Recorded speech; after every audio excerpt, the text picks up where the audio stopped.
પ્રયાગરાજ મહાકુંભમાં યાત્રાની આગ લગાવી બેઠેલા લોકો માટે બોટાદના એક મુસ્લિમ અગ્રણી દ્વારા યાત્રાનું આયોજન કરાયું છે। લક્ઝરી બસમાં 38 લોકો માટે વિનામૂલ્યે મુસાફરી, રહેવા, જમવા સહિતની તમામ વ્યવસ્થા કરી આપવામાં આવી છે।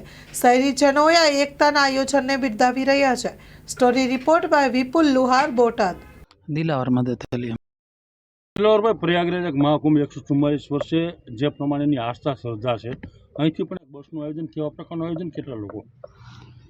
દર વર્ષે મારા પપ્પાની તિથિ હોવાથી અવારનવાર કંઈક ને કંઈક અમે કરતા હોઈએ છીએ, પણ આ વખતે માતાજી ધોબીના મેલડીમાં અખૂટ શ્રદ્ધા હોય અને એમના આશીર્વાદ અને બધા વડીલો અને મિત્રોના સહકારથી આ વખતે એવું આનંદ થાય છે કે બધા જે ન જઈ શકે એવા લોકોને પણ મહાકુંભનો લાભ મળે તે માટે આજે રેવાનગર સોસાયટી, પાળિયાદ રોડ, બોટાદથી બસનું આયોજન વિનામૂલ્યે કરવામાં આવેલું છે અને બધાને જે સ્વર્ગસ્થો, જે મિત્રો, વડીલો, જે કાંઈ કોઈ પણ ગુજરી ગયા હોય એ બધાને આત્માને શાંતિ માટે આજે આયોજન કરેલું છે।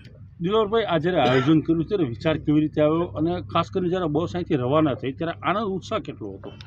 એમાં સુરેશભાઈ જોશી, જસદણ, સબુ કાકા, જસપાલભાઈ પરમાર, બધાને આ દર વર્ષે તો અલગ અલગ પ્રોગ્રામો હોય છે, પણ આ વખતે એમના જ સૂચનોથી કદાચ માતાજીની આ ઈચ્છા હશે તો આ વખતે આ કરવાનું મન થઈ ગયું। આનંદ કેટલો હતો જ્યારે બસ ખૂબ રવાના ખૂબ થઈ? ખૂબ ખૂબ ખૂબ ગીતાબેન જોશી।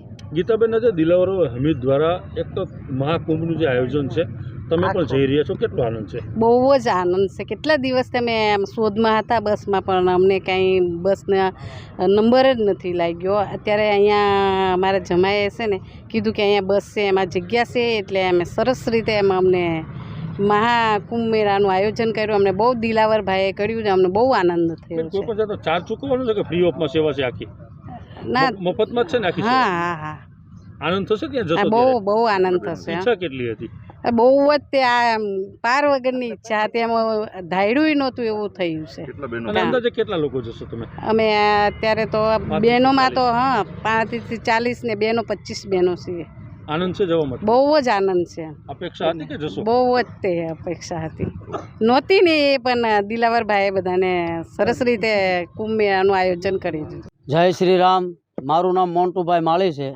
આમ તો એક વાત છે, જે દિલાવરભાઈ છે, જે દિલાવર નામ છે, એ એમને સાત્વિક કરી બતાવ્યું છે। કારણ કે આજે અત્યારે જે બધાને જે કુંભ મેળામાં લઈ જાય છે, એક એમના વિચાર એવા આવવા, એમની ટીમના વિચાર જે લાવવા, એ બહુ મહત્ત્વનું છે।